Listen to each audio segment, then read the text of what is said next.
you for joining us tonight. My name is Gabriel Moreno. I am the Manager of Design Programs here at Arts and Public Life. I'm excited to welcome you to our second virtual Chop It Up. If you're new to us, Arts and Public Life builds platforms in arts and culture for practitioners on the South Side to connect and amplify their work. These platforms focus on 4 key endeavors: artist residencies, arts education, exhibitions, and creative entrepreneurship. Like so many others in this time, we've been innovating to translate our programs focused on community, connection, proximity, and inclusivity to the digital space.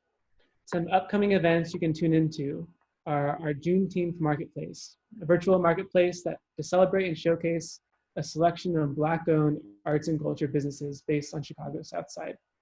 We have free online yoga, Fridays 9:30 a.m. to 10:30 a.m., Saturdays from 9 a.m. to 10 a.m., and again on Saturdays from 10:30 to 12.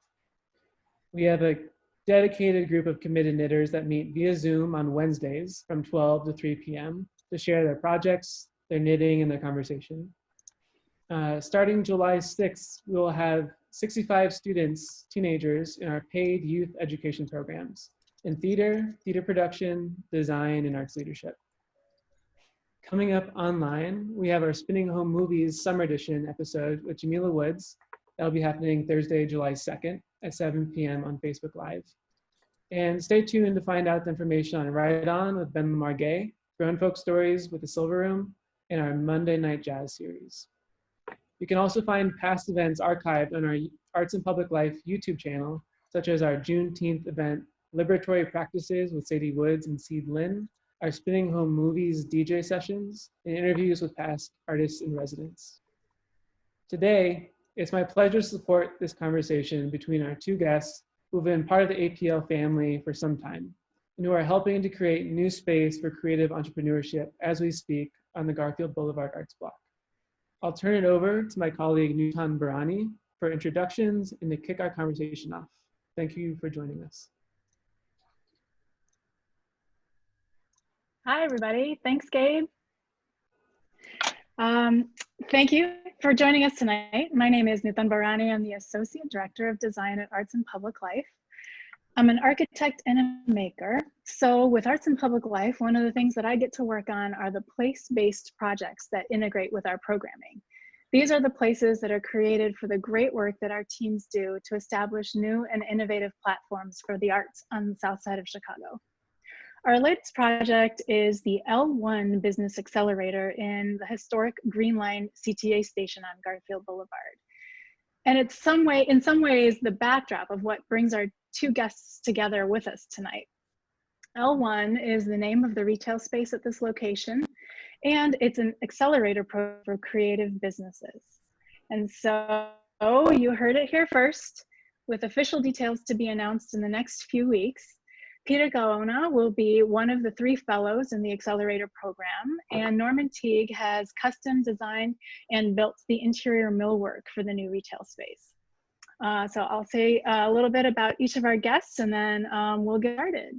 So Peter is an interdisciplinary artist, a native of Chicago's South Side, and founder of Reformed School, a distinct Chicago independent clothing and accessory brand that repurposes recycled materials to create uniquely fashionable, socially conscious eco-wear.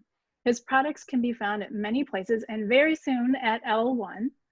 Peter is also a performing artist. He has danced with numerous companies during his career, both locally and across the nation. He attended Chicago State University and received his degree in arts entertainment and media management from Columbia College in Chicago. And Norman is a Chicago-based designer and educator who focuses on projects and pedagogy that address the complexity of urbanism and the culture of communities. He specializes in custom furniture design and designed objects, and his past projects include consumer products, public sculpture, performances, and design spaces. He is co-founder of Black House Studios, a collaborative effort to promote greater inclusion of Black and Brown narratives in the history of design, and promote design's relevance to the contemporary communities of color. He received his Bachelor of Arts from Columbia College Chicago and his Master of Fine Art in Design Objects from the School of the Art Institute. So this is going to be a fun conversation. I have a few suggestions for everybody to best enjoy the conversation. For best viewing, we recommend that you use speaker view in Zoom. And all participants will be muted except for the speakers. If you have any technical difficulties, the first thing to try to troubleshoot is to exit Zoom and then re-enter. And I also need to let you know that this is being recorded. Video will be available via our YouTube channel in the very near future. We plan to take questions from the audience and address them in the last 20 minutes or so of the conversation tonight, but please feel free to send along your questions in the chat as you think of them. We'll be reviewing them over the course of the conversation. So with that, I'm gonna launch a couple of questions. First of all, I can see that amazing meal. What you eating there, Peter? What you enjoying, Norman?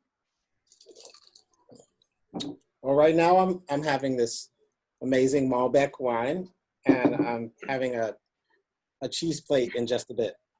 Oh, nice. Yeah, just a selection of cheeses. Trying to take it easy. Nice. So my meal is compliments of Virtue in Hyde Park. So I got the salmon, some cornbread, and an old fashioned. Nice. Compliments? Like I should have stopped. Well, not complimentary, but compliments of. Awesome. Support local. Sounds beautiful. Well, I'll launch with a question and we'll see where the conversation takes us tonight. So we at Arts and Public Life have had the distinct pleasure to have worked with each of you on various things over the years. We know how committed and integrated you are in each of your communities. You're bringing your craft forward in community context. Can you tell us about maintaining relevance, about relevancy as part of your design or your making process? Peter, you want to go or? Oh, sure. So I mean, when I design and make things, I usually make things for myself, but it's most of the time in response to something that is happening currently in the news or media or just something that's happening in the world. And so I want to use fashion as a way to make a statement, start conversations, educate people, all by like wearing something. So sometimes, like I think the first piece that I made outside of bow ties was a piece for myself with the I Am a Man jacket. Recreated a man poster from the civil rights. You know, people would laugh and be like, "Oh, that's so funny. I know you're a man," or they thought it had something to do with the trans bathroom issues, and it just became a conversation starter and a way to explain, like, no, this is actually a civil rights poster, and how it came about, and just the statement itself. And so people didn't know that. They didn't know that part of American history. And Black American history, to be more specific. But there was a way to, you know, get people to Google and research and do the, you know, a little bit of research on their own to find out more. But it made me also like kind of think of in my product design, like, okay, when I start to do these, I need to include a little education card or a little, you know, a little brief, as much as I can fit on a little card to let people know what this is, because some people knew it, some people didn't, and it's just, you know, like I said, a way to educate people and let them know what it was about.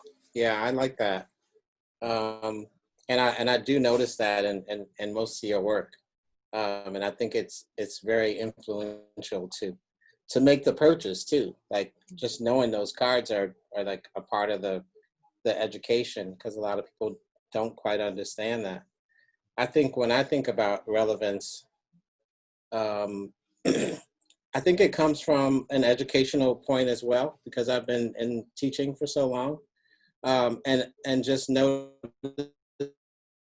that a lot of the really important parts of teaching don't really happen in the classroom, but they happen outside of the classroom.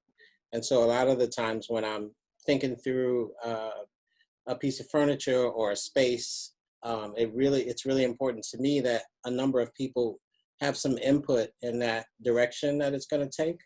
And then they have some input in the sort of physical part of it as well.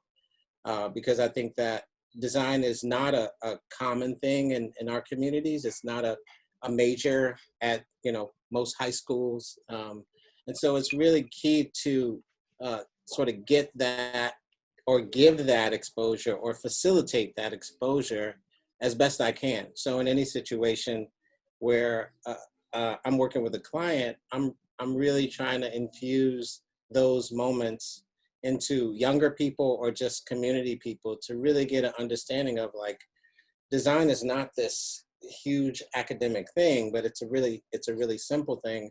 And we sort of miss a seat at the table a lot of times because we say, okay, I'll take that right here. This is not virtue. It is kind of. Ooh, that's beautiful. That's good. Charcuterie. And awesomeness. So,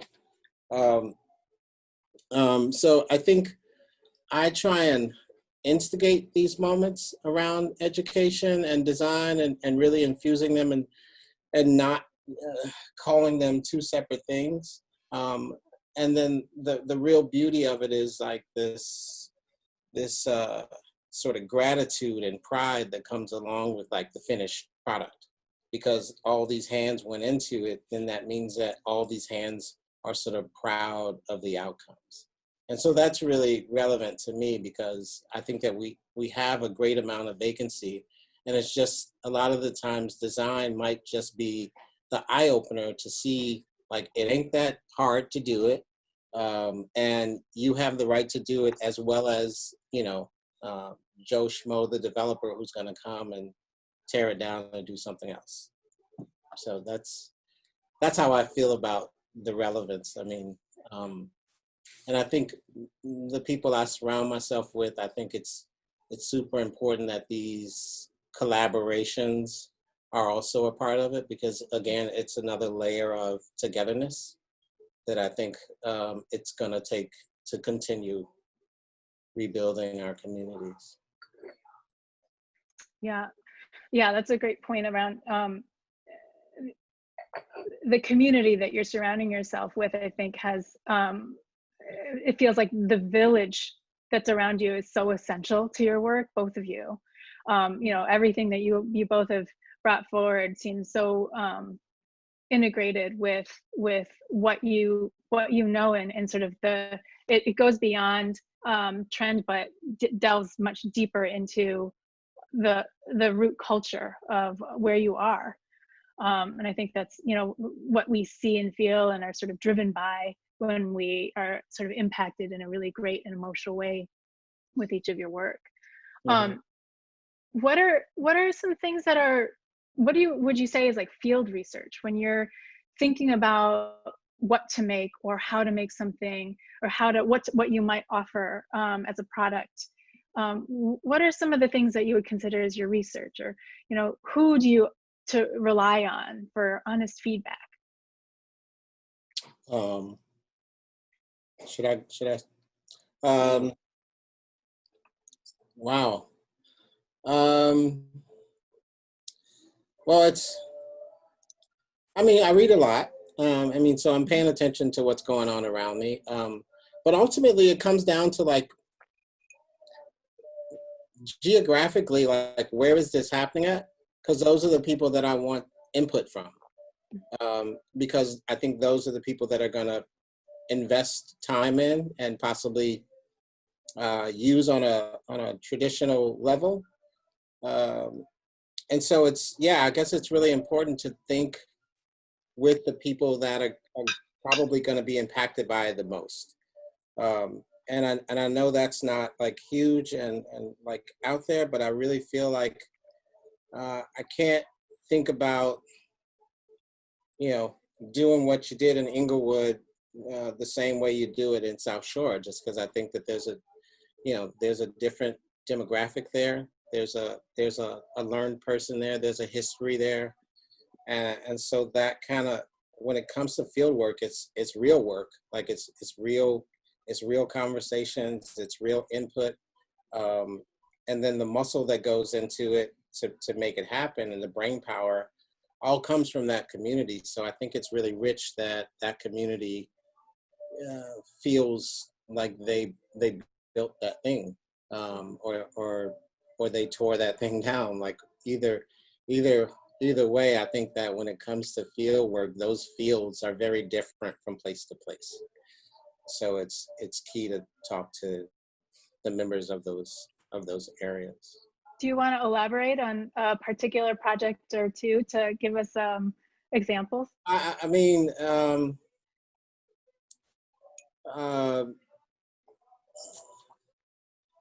Sounding Brownsville on Lakeshore Drive, where Fo and I really had to, we had a few different proposals, but we also had like a key historical part that came from Brownsville was, you know, it was key to think about the migration and the respect to nature.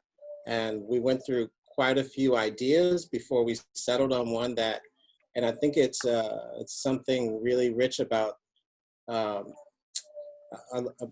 particular purity of that, because you know the basket weaved structures that you guys saw originally, the original idea was this metal mesh thing that really would have stood out as a shiny object, and ultimately felt out of place in a wildlife corridor.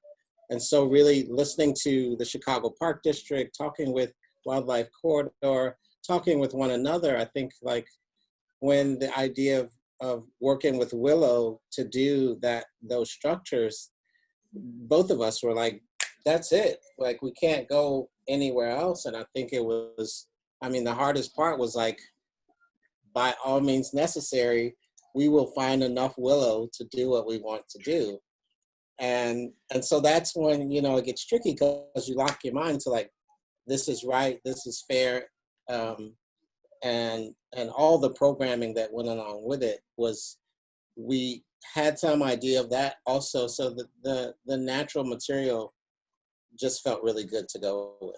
And it kind of caters, I was just thinking about Peter's reappropriating materials, and I think I just love that, and it's a really I think in the Black community it's a really rich thing. I mean, I grew up, my mom worked at MVets most of my childhood life, so me wearing secondhand clothes and trying to make those secondhand clothes look cool was always a part of my sort of preppy high school lifestyle. And so I think, you know, the use of the material felt really rich and original to what we were trying to do. But I think Peter could speak a little bit more to that. Yeah, about the relevancy. Mm-hmm. Yeah, and even specific projects, if there's anything you want to. Yeah, so I mean, I released a Lori Lightfoot pin, and I think sometimes for my stuff, some of it, it's about timing. You know, Lori was like Auntie Lori for a minute, and everybody loved her until, you know, the protest happened. You know, when she was telling you to stay at home, everybody's like, oh, Auntie Lori. And then the protest happened and they were like, ooh, Auntie Lori, like, be quiet, you know? And so sometimes, you know, you highlight a person and you're highlighting that she's the second, you know, woman mayor of Chicago, but also the first Black and member of the LGBTQ community. So you're highlighting that, but also like sometimes you can't control how the popularity of the person and kind of the politics surrounding the person. Yeah. You know, it's kind of a tricky thing sometimes. Yeah. With creating products or creating, you know, something using, you know, celebrating that person and what they're doing, and then they go and do something that, you know, is not popular or. So I want to ask, does the pen change now? Like, is there? Well, it's still a Chicago. I mean, she's in the Chicago flag, you know, and she's got that from, you know, that look with her little notebook. I know we have to see what she does, you know. Yeah. I think it's, some people are still Yeah. behind her. You know, hopefully she comes around and is more on the side of the people and less on the side of the police. Sure. You Sure. know, Yeah. Oh, you Peter, I know, can I see mean, it. It's a suite of 3 pins over the. It's like the history of 2020. right. Auntie Lori. Right. three, It's, three different pins. That's how we felt about her. yeah. You know, hopefully for me, you know, I'm with the people, and I don't necessarily, I worked in the high school, and I don't necessarily want to see cops in the high school or in schools. I think it changes the way students learn. If they're, where now most kids are, especially in Chicago, and kids of color are afraid of the police, you know. It's not friendly, are kind of over, you know, especially when they see all of these videos and what's happening across the country. So I think, you know, maybe they don't need to be armed. Maybe they don't need guns Yeah. in a school, That's, which is hard to say because then you have school shoot. It's you know, it's a complex conversation, but yeah. yeah. I think it needs to be had though. And I went to Tilden High School over on 47th, and police presence was always felt, and there was a lot of racial um, uh, aggressions going on around the school. So I have to think that a high school student today, and I, you know, it's really bad because not all cops are bad, and I do remember some good cops as a child, but with, I just think it needs to be rethought. I think that we need to really think about security, like, because that's ultimately what it's bringing us, Yeah. and lately that security hasn't felt very good. It's in fact felt quite disturbing. So I just feel like they just need to rethink what security looks like. I mean, that could be a group of mothers, you know, really armed armed with a really fair mouth. That's all, and they just know how to talk to our kids. And I think that's worked for a very long time. So yeah, I think that takes on a whole nother thing. But I wanted to ask you a question that kind of dealt, and I'm sitting here next to like um, um, a bow tie. Oh, how it all started. Yeah, I wanted to ask you about the bow tie life and like what made the transition, and then like what, you know, like I must say, like in my bow tie lifetime, I made a lot of bow ties, but I occasionally had help, and I know you say you made every one of yours. Um, let's talk bow ties. Yeah. I mean, it started because I wanted a denim tie and I couldn't find one or afford the one that I saw online. Yeah, I just took a bow tie, a pre-tied bow tie that I had apart, and I was like, oh, I think I can make this. And I had some bootcut jeans that were out of style, and some leather pants that I was like, I'm never gonna wear leather pants again. yeah. I hope I'm never gonna wear leather pants again. But who knows? But yeah, I was just like making myself something to wear, and I never intended it to be like, I'm gonna make these and sell these. It was just something that I wanted to wear to like a New Year's party, and I kind of, you know, didn't really know what I was doing. Like I had taken some, when I was a dancer, I took some classes with a seamstress in Highland Park, that my friend hooked me up with, because I wanted to do a men's dancewear line. So she kind of, her name is Julie. She kind of taught me just the basics of sewing and how to use a machine and thread and pattern making and all that, kind of just crash course. And that kind of just helped me feel comfortable using a machine, knowing how to thread it, a lot of it was just figuring it out on my own. Like I never worked with leather, so like all of my ties usually have a leather center, and I didn't know that there was a special needle for leather, that, you know, I was trying to use I was just muscling through and breaking all these needles and bending all these needles, and had a thimble on my finger to try to push it through, and it was just kind of figuring it out, you know. And then when I stopped dancing and went back to I stopped dancing and then moved back to Chicago. Started working at a performing arts high school, and then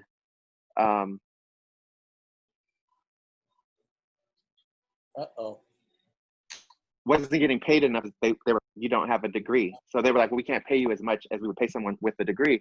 So I knew that at some point I was going to go back and finish my degree. And so when I went back, one of the first classes I took was entrepreneurship with Camille Weddington, who now has a business, Sweets Cheesecakes. And I didn't do the bow tie project for my class, but in the back of my mind, it was like, okay, I'm going to learn all this stuff so I can, you know, I'm back in school, I need to make some money. And it, you know, Columbia College also had like a store there where they would review your stuff by like, so if it was art or fashion, they would review it and a panel would kind of give you feedback. And so they gave me all this like great feedback, like these need to be more uniform, this needs to be this. And it like really, really helped. You know, like I didn't take it as like a not a complaint, but just like as an insult. I was like, okay, I'm trying to make money off of this and like this be, you know, an additional source of income. So I want to know how I can make them better.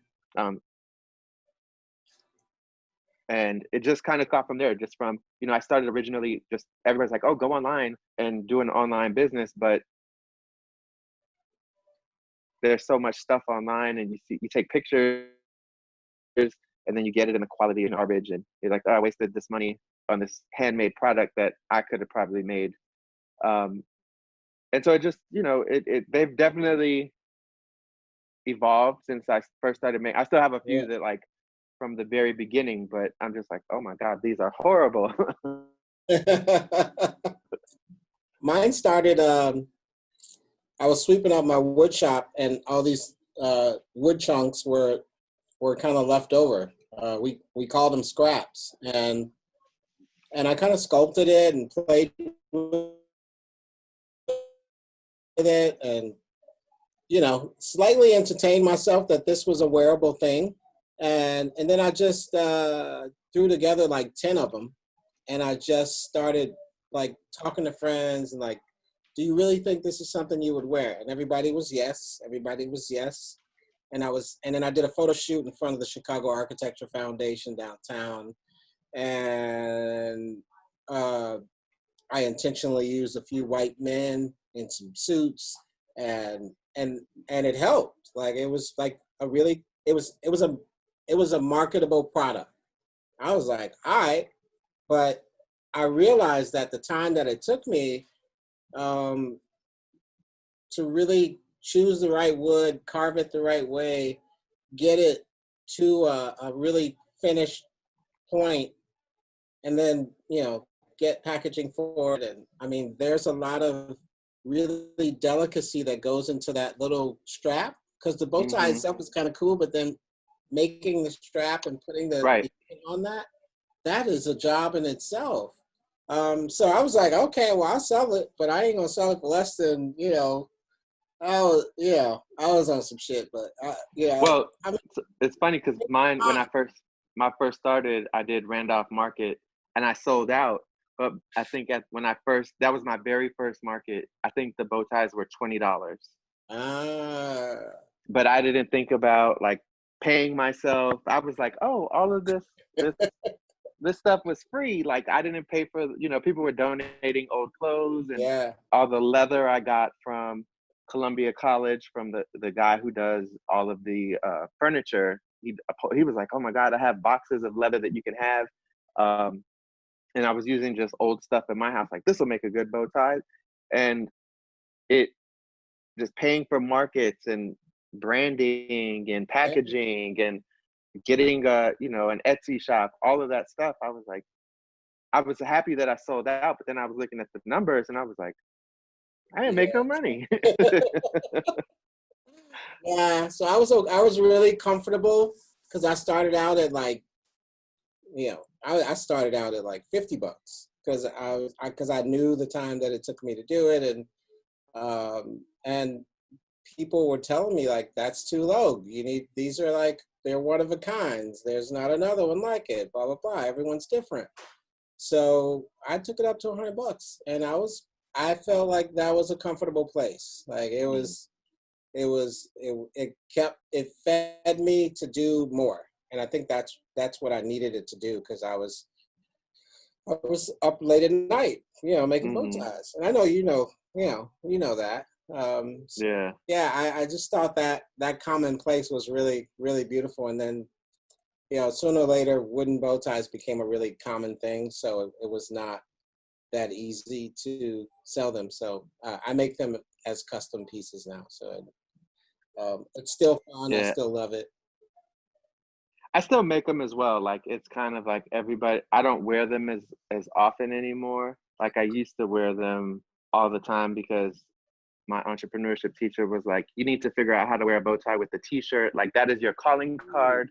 Like, whenever you leave out the door, like, you should have on a bow tie, because that was all I was making at the time. So she was like, that's your thing. And like what you said about the models, it was crazy. So I didn't want to be like, I was the face of the brand already, but I didn't want to seem like it's all about me and like kind of just narcissistic and have my face on every advertisement, or, you know. And so what I had started doing was using Moo cards.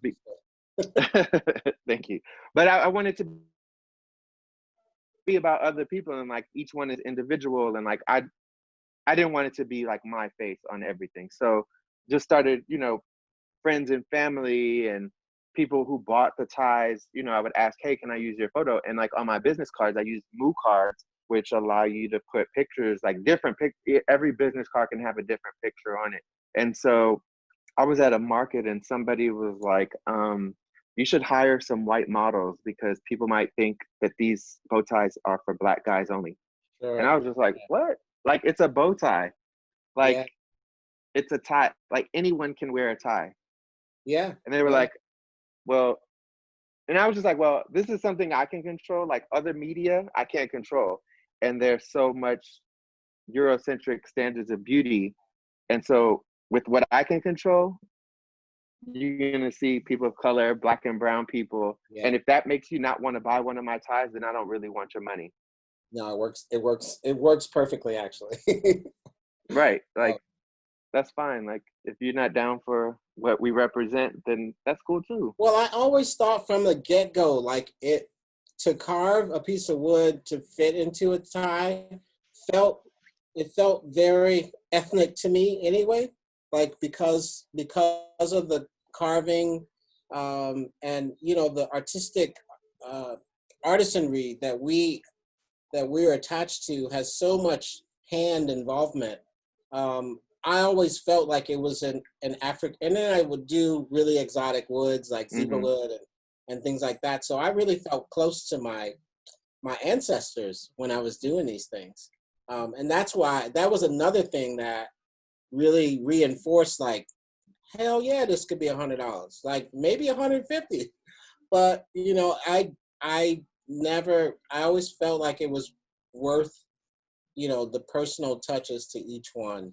And that's kind of eased my feelings and my consciousness about selling it for the number and standing on it. Because Patrick McCoy gave it a stamp of approval, and that's kind of all it takes. Yeah. Yeah. So That's beautiful. It's a little bit of a segue to another thing that we all had a short chance to talk about. Store shopping, you can get.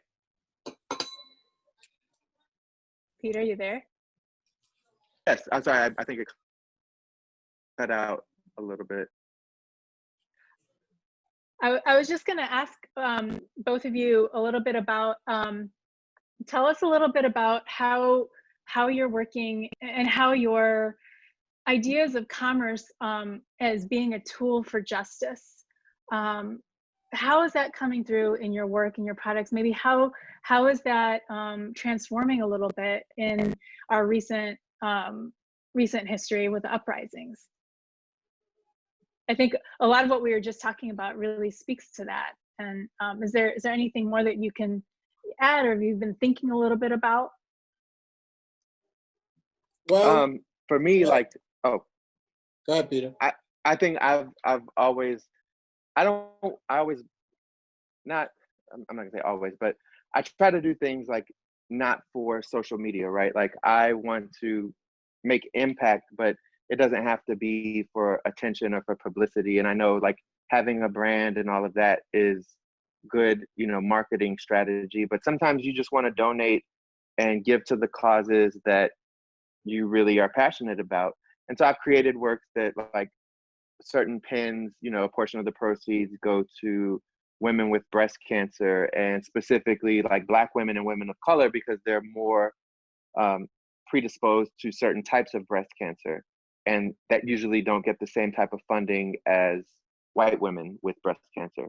Mm. So like my pink black butterfly pin speaks to that. Also, I have another one that's like purple, and that's for domestic violence. And so I always try to create products, and like sometimes people know, sometimes people don't know that like a portion of the proceeds is getting donated. But to me, it's like it's using my business to help give back. Mm-hmm. Um, Can't and see so it. like recently I had to take steps away from social media, and just because there was a lot happening with my family, but I also wanted to do some real life stuff, not for the gram, and volunteer and donate to organizations, you know, that were doing like food drives and things like that. But it wasn't for likes or for, you know, I think people sometimes, you know, with everybody changing their screen black, which I did, but in solidarity with, you know, what was happening, we have to do more than just create something for a like. We have to really get out there. And I know it's hard because COVID is still happening and very real. And as much as like I talk to a lot of friends who want to be out there and protesting, things can go left very quickly. And, you know, luckily, like I heard the numbers for the people who were out there protesting that it didn't cause a spike in COVID cases, but it could have. And so I know people who wanted to be out there, I was like, you can donate. Like if you still are collecting income and getting a check, like donate to these organizations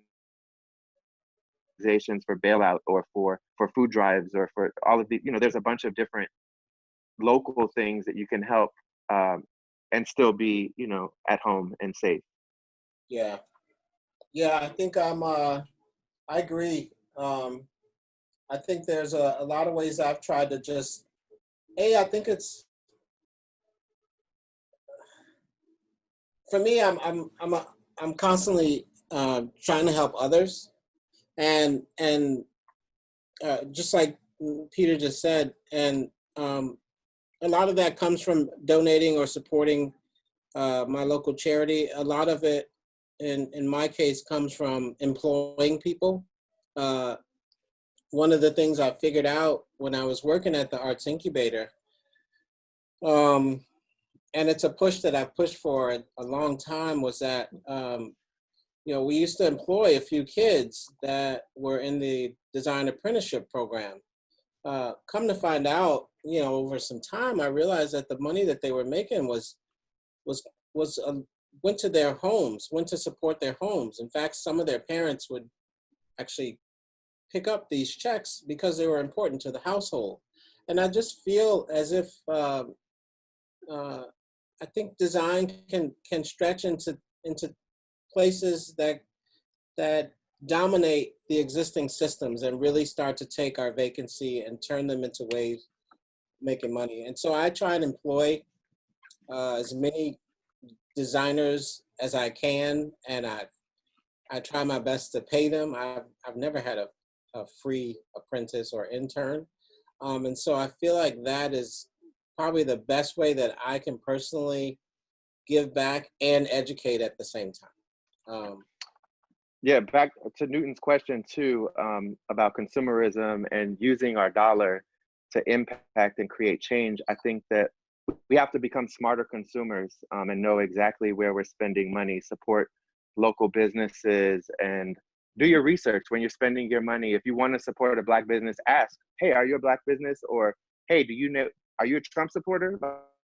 Yeah, that's Like, real. do you guys donate to Real talk.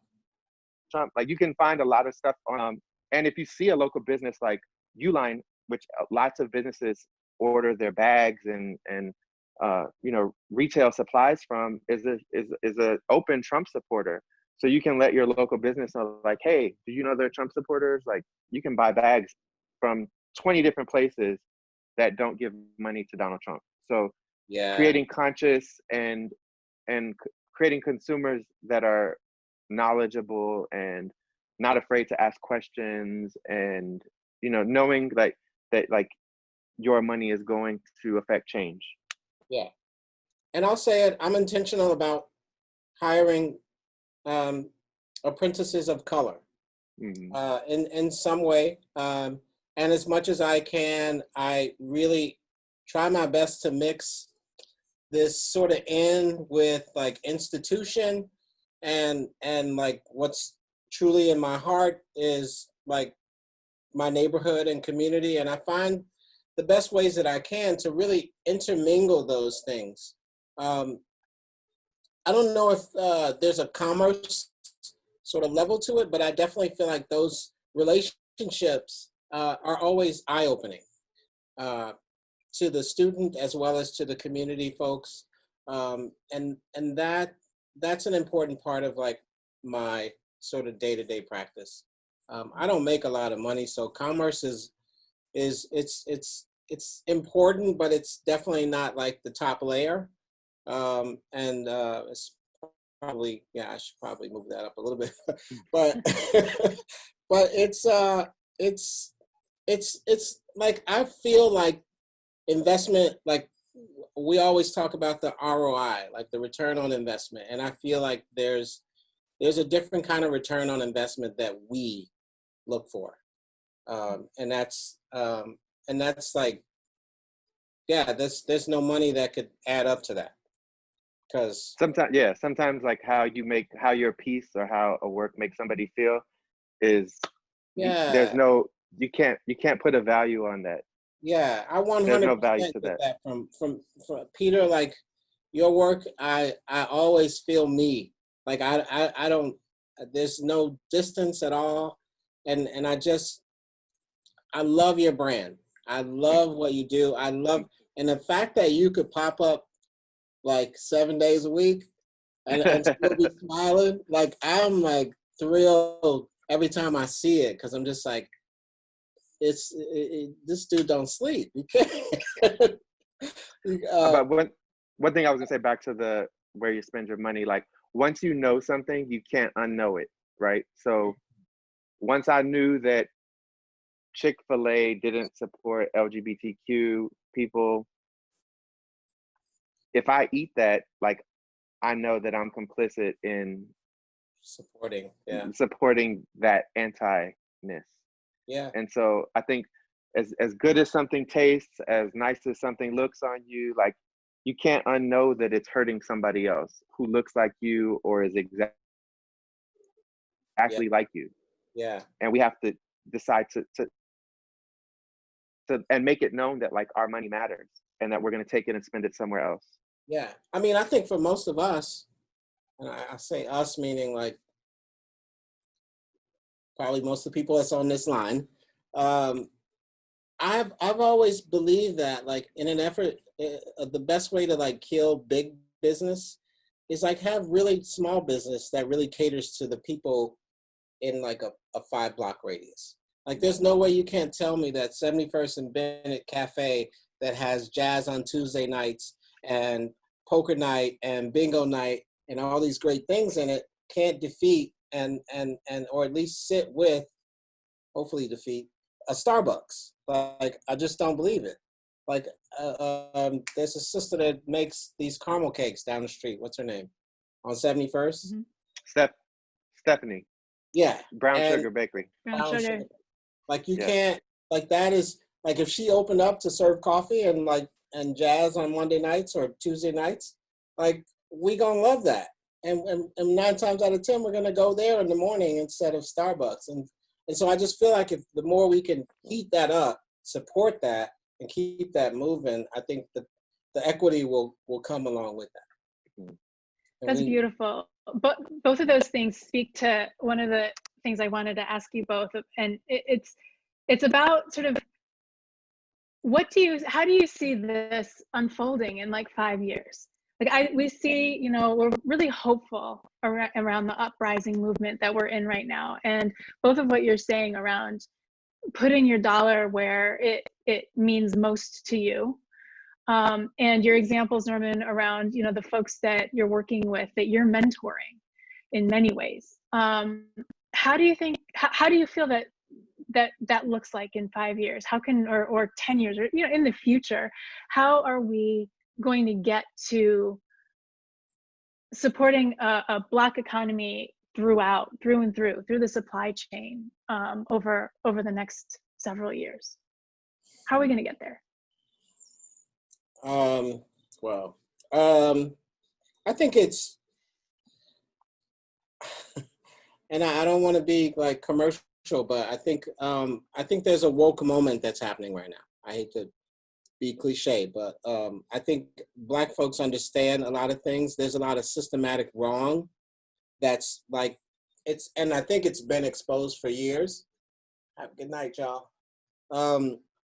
But I think a lot of people are on the bandwagon for what are the systems that we need to put in place. And I think I believe in Black systems. And I believe that it takes a level of unity from a lot of different levels. But at this point in my life, I've never seen it stronger. I watched Killer Mike do this thing where he was trying to only shop Black for 3 days or some shit like that. And it was really, really, really hard. Like he didn't eat for like a couple of days. And I think that the message is out and it's clear. And I think that people are just like Killer Mike. I think it's really hard. It's harder for us to find like and stay Black because systems have made it really hard for us to do that.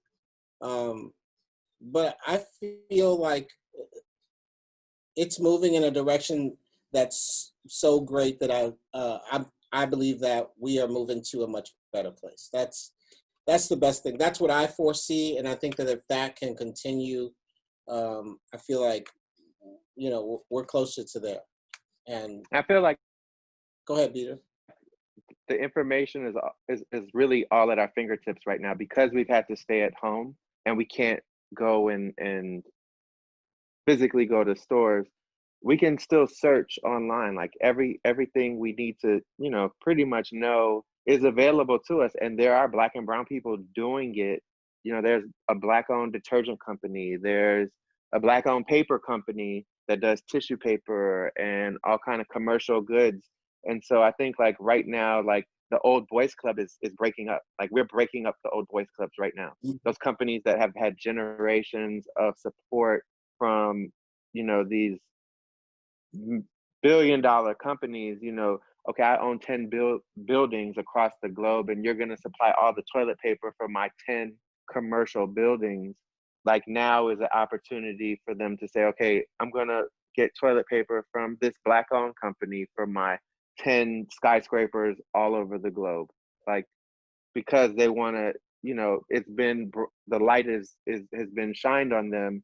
They're like, you're not supporting minority-owned businesses. That's a phenomenon. You've never given them a chance. They're providing a comparable product at a comparable price. Mm-hmm. Why not buy from them? Yeah, 100%. I think that's what it needs to look like. And I feel like my Black friends are on board, and I'm kind of making sure of that. So yeah, I think that's kind of what it takes. It's to put it blunt. I mean, to put it straight, it's unity. It's like a unified force, like really pushing towards one goal, and that is Black equity. Yeah. Beautiful. It's a lot in there. I just want to remind everybody that if you have any questions, feel free to put them in the chat box now. I do see a couple of great comments and one question. So first of all, the comments, 2 awesome artists and makers, obviously. Cynthia appreciates that you are embracing your African selves. And so, yes, this is an amazing conversation in so many aspects. A question that we have from Michelle is about how you price your labor. Maybe tell us a little bit about what the labor is in each of your practices, in the woodwork practice and making of objects practice, and then in Peter's fashion practice. What are the different aspects of the labor, and then maybe tell us a little bit about how that works. I can start for me. So originally when I started with the bow ties, everything was handmade. And so I was only making them and I was just selling them, but then I started getting carried in stores. And when you get carried in a store, they take a cut. And so so I think at the time my ties were $45 for a tie. But then when I would get it in a store, pretty much like the keystone is 50%. So I would get basically like $20. So I was like, $20, like they're not selling like 100 of them. They're only selling like 2 or 3. And so I ended up like raising my prices for the store. But then when people bought them from me, they were still $45. So it's kind of hard because I never thought about selling my stuff at a store and pricing. You have to price it for what the store is going to sell it. And you have to keep consistent with that, because if you sell it at a store for $60 and then they see it on your website for $20, you're never going to make any sales at the store because they're just like, oh, I'll just go to his website and buy them. So you still have to like kind of make it similar pricing. You have to, be consistent with your pricing, like, so that unless it's something like a one of a kind thing or something that like, well, they have this one and that one is special, and that's why it's this much. And these over here are special too, but they're not as special as that one over there. Kind of, Yeah. And then, so like my handmade stuff definitely costs more because I'm making pretty much most of it. I'm cutting, drawing, sewing, everything myself. Now I try to do like my design line. My idea was to have a handmade line and a design line that would have like a separate source of income, and not separate, but like an easier source of income with the pins and like the silk screen stuff, because I don't make the pins. Those have to be manufactured, and then the shirts have to be silk screened and that stuff. So I was like, oh, I'm just going to design it, and that's just going to be like easy money coming in. But that's still time consuming because you're working with manufacturers and all kinds of different, outsourced stuff, and you can't control the quality of it. So that stuff is a little cheaper than what I would say, probably significantly cheaper than like the handmade stuff where I'm only making like 1 or 2 of an item, and then that's it. Or, it's kind of like made on request. But I've also done some like limited edition stuff with the design stuff that is manufactured, where, okay, I'm only like my t-shirts, I'm only making about 100 t-shirts, and then once they sell out, I'm moving to the next illustration.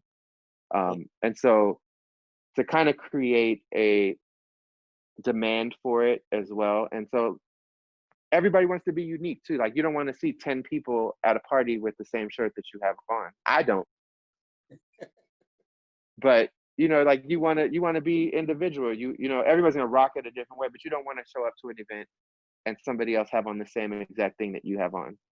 So I kind of want to make them a limit, in limited quantities, so that you know, I can also move on to the next. I don't have like a huge storage space or anything like that. So once I run out of something that's limited, like I probably won't redo it, or it'll be like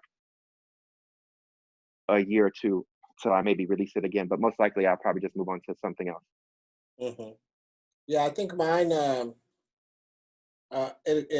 It's close to what Peter does, but I think on the wooden bow ties, because they have so much carving into them, I like to think about carving as like it's almost like sketching, like you're really working through ideas. It's very intuitive, and there's a point where you're just like, okay, I'm gonna stop here, or I'm gonna keep going, but it's still time, and so I feel like that's a value. So I think I would probably make $40,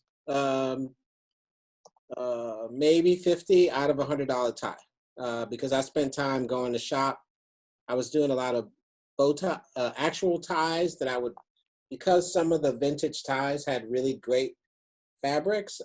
I would actually use those ties maybe 3 or 4 times to get a bow tie out of it. But that took a lot of sewing, and that took a lot of uh, manipulating to get them to look right. But all of it, I would say I spent 30 to 45 minutes an hour. So if I took away $50 out of that $100 because I sold it wholesale, then I was okay with that. On furniture, it's a little different because depending on the size and scale, it could take more than just me to make it. So I try to charge, and I hate to say it, but it's between $50 and $125 an hour. It just depends on what the project is, how many iterations I have to go through to get there. I guess if I was talking about a particular thing, I could probably be a little more detailed, but sometimes you have to take, as a entrepreneur, you have to take what's good at the time, depending on depending on if you're in COVID and you're dying for some work, or so I think for an artist that there's a fluctuation. It also depends on, like, there's friends and family moments that come into play. But if it's a corporate client and they're coming to me and they want to a commission piece, then it's going to be priced at the utmost of, like, professional prices. Because yeah. I would also say, like, if you're looking for a specific product, like, look at comps of what you're doing. So when I first started with bow ties, I went on Etsy and I went to, to look and see what people were charging for a bow tie, or I had been to Barney's, Miss Barney's, Mm-hmm. but to see what Barney's was charging for a bow tie, or, and I knew, like, yeah, I could go to Ross, or I could go to TJ Maxx and get a bow tie that, 20,000 people are going to have at Ross or TJ Maxx or Marshalls. But then I would go to my Barney's or Macy's and kind of just price, like, okay, my ties and your ties are one of a kind or very limited. So with mine, like, repurposed fabric, if I were to use, like, say, this napkin, or, have like a finite number of ties that I can make out of something, they're going to cost more, because once this fabric is done, it's done. Like, no one else is going to have it, versus, a 10.99 bow tie from Ross that 20,000 people, like, you know what I mean? Like, and it's also, I made it, like, so. And 9 times just out kind of of, 10, it was made in a small factory somewhere. And I mean, not that, and there was, 50,000 of them made, and so they shipped to every Zara across the city, yeah. So yeah, I think the custom sort of handmade idea definitely has a lot to do with it.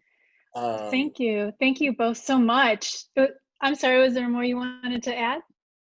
No, go for it. I'm sorry.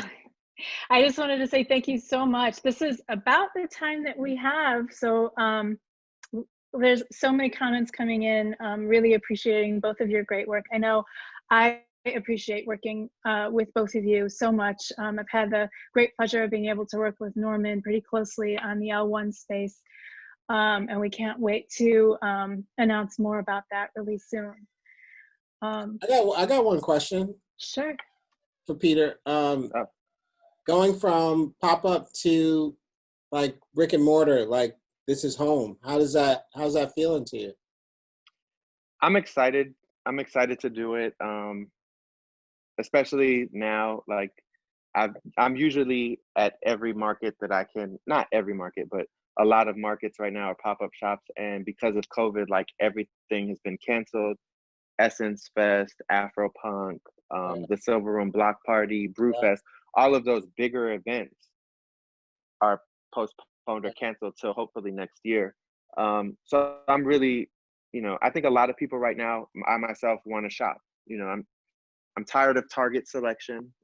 Like because that's really been the only place that we can go and like touch stuff.